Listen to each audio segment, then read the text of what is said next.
Hey, my name is Vince, and I retired in February of 2024 this year. So it's almost been a full year. I'm working on my last season of retirement. I've been through, I retired in the spring, then I went through spring, summer, fall, and now I'm getting ready to go through winter, which is the best part of the retirement for me because I had a long commute and I don't miss, scraping snow off the car, driving in snow and all that. Not that we get a lot of snow in Ohio anymore, but it's nice to not have to do that anymore. So yeah, I'm loving retirement. It is a different way of life than, in a lot of parts, some of the parts were exactly like they thought they would be. Some are better, some are a little more challenging. It's been interesting so far, but all in all, this is the best chapter of my life by far. Nothing's even been close. So I just decided to start a channel. I did a fragrance channel and had fun with that, and I kind of want to get into this type of talk and thinking more so now, and maybe get out of consumerism as much, and maybe get into more like minimalism and not so much consumerism, and focus more on like activities instead of things and stuff going forward in the future. So yeah, it's a whole new chapter in your life. There's so many options available to you. You could get another job and get a whole new field if you wanted, or you can just figure out hobbies to do. There's a million hobbies out there, and with the internet and the access we got, there's so many things you could do with your life. And if you want to get into fitness, there's so many things you can do with that. We'll discuss all that on this channel. We'll discuss travel. We'll discuss fitness. I'm into that. We'll discuss a little bit of finance. We'll talk about that and my philosophies on that and some of my ideas. And I'll do a little bit of traveling. I won't talk a whole lot about my traveling, but I will discuss philosophies on travel and maybe do little clips of where I've been. And we'll just talk about all the changes in the psychology of retirement too, and how your mind changes, and just things in general change. It's definitely a great chapter in life. And as I said in the beginning, I feel like you're finally free. I feel like for the, we'll say your life is an analogy as a play. A play is 3 acts, right? So your first act in life, like you're under your parents' rule and thumb, you know what I mean? You're just a kid, so you're just kind of coming up, for maybe that, that's until you're 18 or whatever, maybe 25, whatever. But for that act, you got to go to school, and your parents are kind of your boss and all that. So you really don't have a lot of freedom there. And then as you go into your second act, now you kind of got to make your way in life. You got to get a job, go to college, pay that off, raise a family, do all that or whatever. So that's your second act, and that goes on for quite a long while. It's a little bit longer than the first act. And then you finally get to your third act. This is your final act in a play, and that hopefully you build up enough financial independence where you can. Your third act, your freedom. You don't have to work anymore. You don't have to rely on a job. You can just make your money work for you, and be your own boss and finally have freedom. No parent to rule you, no job that you have to be ruled by. So it's a real exciting chapter in life, and I'm loving it. And I want to talk about that on this channel. I'll get right into touching on a few subjects. So fitness, as far as fitness was concerned, I've always been into it quite a bit. And I thought initially, I'm going to get in way better shape, in our retirement, have more time to do it or whatever. Well, it hadn't exactly gone like that. In some ways, I am in better shape, but in a lot of ways, I'm not. As far as what weight goes, when I retired, I usually do a nighttime weight. I retired at 160. I weighed 160 pounds.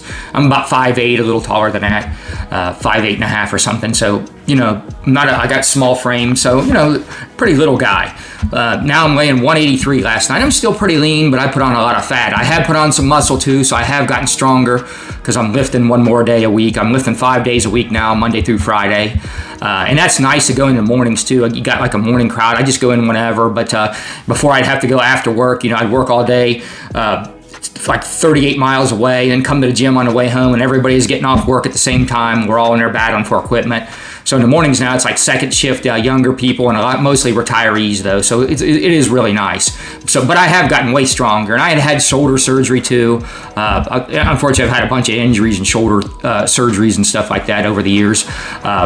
A lot of it's just my joints breaking down from being active and football injuries and things of that nature. But no matter how injured you are and what things you got going on, there's always a workaround. So that's one of the keys to staying fit and active is always do a workaround. So if you come up with an excuse or whatever, I used to be a runner. I ran all the time. Well, I got a bulging disc in my lower back. So now I don't run. I just hike and I do ellipticals and I bike and all that. I can't put impact. And as long as I do that And there's some movements called the McGill Big Three from Stuart McGill. He's a real good back doctor up in Canada, and he's got some protocols. You can Google those, the McGill Big Three, and look him up. But I've just done a lot of his stuff to kind of mitigate to having to get surgery on the bulging disc. So what I'm saying is, always work around your injuries. And then when I had like my shoulder surgery, I would still go to the gym and work the other arm, because the science says when you're working this arm, there's a connection here. It keeps you from losing as much muscle and strength in your other arm. And it actually did work. I didn't think that. I had never heard that. But once I heard it, I even told my surgeon that. And he said, "Where'd you hear that at?" And I said, "Well, this guy on YouTube, Greg Doucette." And he goes, "Well, that's actually true." He says, "But nobody ever talks about that." So I did it, and it worked. When I got done, because I was in a cast and or a sling for a long while, couldn't do nothing. But when that thing came off and I could work, I was almost as strong as this arm. So somehow the cross fiber, there's a cross connection here with your brain or something. I'm not exactly sure. I did Google it at the time, but I can't recall what it was. But it did keep this side stronger. So you can always work the other side, and and you can always change it up. If you got a back injury, you got a shoulder injury, well, you just got to do exercises that don't hurt, do more machines, don't lift nothing heavy. But you got to keep moving in retirement. That's the key. You got to be doing something, and you don't want to be doing an activity too that you don't like to do. Like if you like playing pickleball, you should be playing pickleball. If you like swimming, you should be swimming. Everybody's got their own things they like to do. I'm like a loner. I like to go to the gym and just kind of work out by myself. I don't even really like to do partners and stuff, but I do like, I like talking to people, meeting, having gym buddies and all that. So I do like having that, but I don't necessarily want to work out with a gym partner all the time or get a trainer or any of that. I like just the freedom of going whenever I want. I don't really want to be on a schedule, but I know a lot of my retiree friends, they like being on a schedule. They go to a certain time or whatever, or a lot of them have workout partners and they like that schedule. And I do believe in a schedule. I got a pretty schedule of things I'm going to do every day, and I think you could lose some purpose or kind of get lost and not accomplish much if you don't stay on a schedule in retirement. At least for me, I like staying on a schedule, even with your sleep. My sleep is real finicky, and staying on a consistent sleep schedule, I just sleep a lot better, and I try to really prioritize sleep, because that's for your health. That's one of the biggest things you can do for yourself is get a good night's sleep. And you guys all know that. I mean, if you get up in the morning after a bad night's sleep, I don't care how you eat or what you did that day, it's just a tougher day. After a good night's sleep, it's even easier. I mean, the science is there. Your body releases hormones and stuff. It's even easier to eat clean on those days with a good night's sleep, and you can just think clear, and you're not moody, and you're just kind of ready to take on the world. So it kind of starts with a good night's sleep. And then, like I said, you got to stay active. I'm going to the gym and lifting weights 5 times a week because I enjoy that. That's fun to me. And then I do cardio every day. So I like hiking and outside stuff. So usually me and my wife, luckily she's into that. We go on a hike or bike every day, mostly outside. Some days if it's real bad, I'll go down the basement and I got like a spin cycle and I'll just watch movies or videos and go down there and do it. And I already started, but the first of the year, I'm going to try to ramp up my fitness and take off some weight.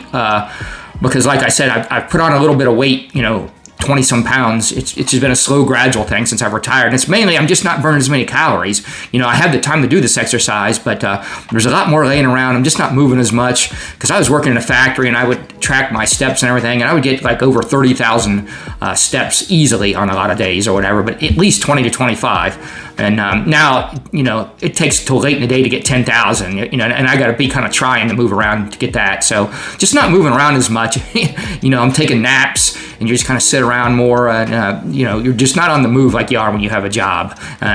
So I guess I need to, going forward, ramp up my activity a little. So I'm adding an extra cardio session in the morning and just see how that goes. Because if I keep trending this direction, that's how you gain weight. You just gain it gradually over time. It's 5 pounds, it's 10, it's 20. Next thing you know, it's 30.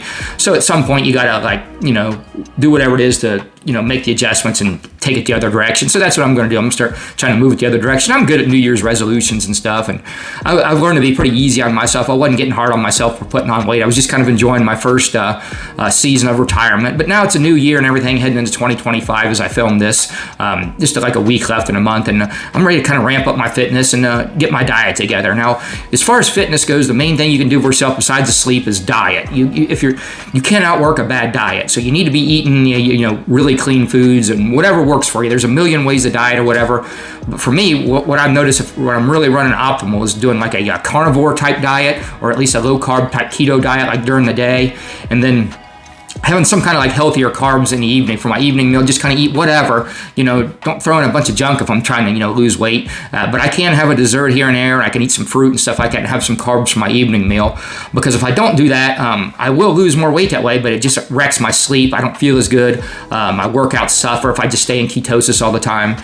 So yeah, I like to kind of have carbs the back end of my day for my fitness routine and my diet. So just that improves my sleep, my moods, my workout efficiency, everything. And I can still lose weight that way because I'm only getting a little bit of carbs towards the back end of that night. But everybody's got their own way on that, and you got to find out what works for you and what diet you could stick to. Adherence to fitness and diet is the key, because if you're not going to stick to it or whatever, you're not getting nowhere. It's got to be a lifestyle and something you can do. So yeah, whatever you like to do in fitness, you need to do that and get moving.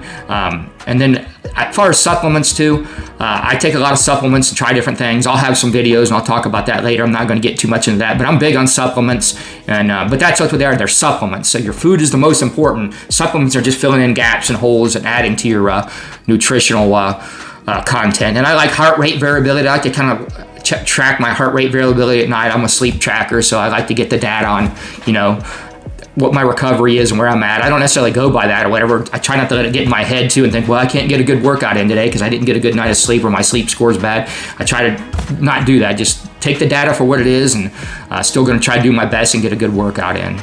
So yeah, that's just a brief thing on fitness and my philosophy on it and all that. And we'll talk about that more. I'll have whole videos about that, even though this was a pretty long rant here. All right, I'll get into finances just a little bit. Not much. I'm not going to touch on that as much as but there's a lot of good philosophies in this book. I'll talk about this and some of my philosophies on this. Bill Perkins, Die with Zero. So he's got some interesting philosophies I'll get into later about how you should spend your money and how you should view retirement. And it's not necessarily a retirement type book, but it might be a little bit of a different type concept than you're used to thinking. So when I retired, I went to 5 different financial advisors, and I kind of settled on one. But talking to 5 different ones and doing a lot of research, I got some ideas on how you should save, how much money you should have, how to invest, all that. I learned a lot just kind of getting together with plans of talking to financial advisors. After you start talking to them, you write down what they're saying and look it up. You get pretty educated. So one of the things that I thought was interesting for like planning for retirement. So they kind of go with the fast go years, like you're going to live fast, the go years. So when you first retire, like I retired, I was still 54. I had like I've had vacation for like a month or two till I was 55, because 55 is the actual age I retired. I had to come back in and do an exit interview, but I really was still 54 when I left. And then I did go in and do that exit interview. So then let's just say, we'll use me for example. So from 55 to we'll just say I don't know, 70 is the go years. So you still have a lot of enthusiasm and stuff. You can be out going on hiking vacations. Like we're planning a vacation out to 5 parks in Utah that we're going to be doing a bunch of hiking. We can still do a bunch of hiking and biking and all that. That's your go years. And you're going to think, well, I'm going to do all these home renovations and stuff, which I haven't really done too many yet, but I'm planning on doing some. But you start wanting to do, a little bit of home renovation stuff and maybe do some of it yourself, because I can do a few things. I'm not a super handy guy, but I can put down hardwood floors and backsplashes and things like that. So, that's something you want to do in your early retirement years, and just kind of run around more in general. So their philosophy is in a lot of ways like you're going to want more spending for those years. So, and what we've noticed since we've been retired, me and my wife, we're both spending more. You got more time to shop, more time to think about things, and just get ideas of things. And when you go to the grocery store more, you can go to the grocery store every day. While you go to the gym, you can just swing by. So you end up buying more stuff and running across more deals. But going forward on this channel, I'm going to be talking about more like minimalism and try to get away from consumerism. We've been spending way more though this first year of our retirement, and we've been doing more like trips and traveling little things. So that costs money too, hotel and gas and, activities. So we're definitely spending more. So your go years, the financial advisors, they think you're going to spend more on activities and all that, but your medical costs should be less. You know what I mean? You're still young, so you're probably maybe not putting out as much as you will in the future on medical costs. So then you get into like your slow go years, which is, I don't know, it's going to vary for everybody. Hopefully my slow go years is like, I don't know, 70 to 80 or something like that. Hopefully I could just go to, maybe 70, but everybody's different. Depends on your health and your genetics and everything. And, the luck of the draw, you don't have any major injuries or no illnesses come along. So anyways, the slow go years, you're going to start slowing down. Like your big trip of the might be you might go to Myrtle Beach once a year. You're not going to be making 3 or 4 big trips, overseas and stuff or whatever. You might just start going like Myrtle Beach or Gatlinburg or something, just whatever it is, just a small trip or whatever. So that's going to go way down. Your medical expenses might rise or whatever, but still, you're probably going to slow down your spending in a lot of ways then. At that part, you definitely should be thinking about downsizing and stuff, because your maintenance of your home and everything is going to be, a little bit more. You're not going to really be into that. So at that point, your spending is going to go down from your go-go years. And then once you get beyond that, maybe 80 beyond or whatever, it's the no-go years. You're not hardly doing anything. You're watching a lot of TV, reading, and you maybe go on walks and stuff and you're staying active, but you just don't have the oomph to want to go travel a bunch of places. And maybe you just go to Bob Evans a couple times a week or whatever. And, hopefully that's not everybody's story, but that's just kind of what the financial advisors and people see. So the no-go years, you really aren't spending much at all. You're not buying too much or whatever, and you're not traveling and doing all that stuff. You're not even going very far with gas money and all that. So your spending is just down, but your medical and depending on the insurance you got and all that, your medical expenses might be going up, and you might be thinking about going to a nursing home or something that would push it up. So, the no-go years, it's a kind of a different balance. So, and they got like nursing home insurance and things you can buy to mitigate that. And so you just kind of, all these things you got to kind of think about as you're planning for retirement, how your spending is going to go. And I just thought that was a kind of an interesting philosophy, and just thought I'd share that with you guys. And pretty much all the financial advisors kind of brought that up, and we kind of talked about that and made me think about that. The thing I'll talk about is like, I guess this is in the philosophy category, but you got all this time now. So what are you going to do with your time? It's unlimited resource with the age we're in with these computers and these phones and stuff. I mean, you can get educated and look up anything, or you can go down now rabbit holes of just wasting time, on looking up dumb things, or, Facebook, TikTok, where you're doing nothing, that's fine too. When you retire, you earn that, you got time to do that. So you really got to be smart and wise with your time, because you can just whittle away days, and the days really fly by when you're retired too, because your mind is just free now to do what you want with it. Like, at a job or whatever, like, your mind is focused on these tasks that you really don't want to do, but this is what has to be done. This is your job, and so you're focused on tasks that got to be done. So you're like, time goes slower when you're doing that. Okay, when you're free like all day and your mind can do whatever it wants all day, the weeks just fly by, man. And you like Monday through Friday generally better than the weekend, because if you want to go run errands and do stuff, well, everybody else is at work, so you can run around, get a haircut, do all your stuff, and when the weekends come now, if you want to go do something, like, well, everybody else is off, so maybe I'll just kind of hang around the house, But like for events and stuff, though, like if you want to go to a festival or something, you got to wait till the weekend, which is nice because you can get all your stuff done during the week and your weekend's free, and you can go to festivals or concerts or whatever. And speaking of concerts, music is one thing we've gotten back into. Me and my wife, we've been doing a lot of concerts and stuff. Kind of got away with that on the work schedule and all that. So it's just fun to explore music, and we've been doing a ton of concerts, and I got a ton more planned. And now I've got time to even like study like instruments and vocal ranges with vocal coaches and stuff, and kind of study that, and all the dynamics that go into like being an artist and making music, and then using your voice as an instrument, and then how each instrument, what lead does a guitar play, or a lead guitar, or a bass guitar, or the rhythm the drummer has to keep, and just the nuances of music, and really breaking it down and thinking about it more in depth, because you have time to think about this stuff and look at this stuff. Like when I was working, just more reactive. You go to a concert or anything, it's just you're just kind of blowing off steam for the weekend, but it's just kind of thrown into a busy work week. If you're working out, you got a family, and with a job that's demanding, you're just not a lot of time to like get in deep on any subjects, and it gives you time to go down a lot of rabbit holes too, and really look into topics and things that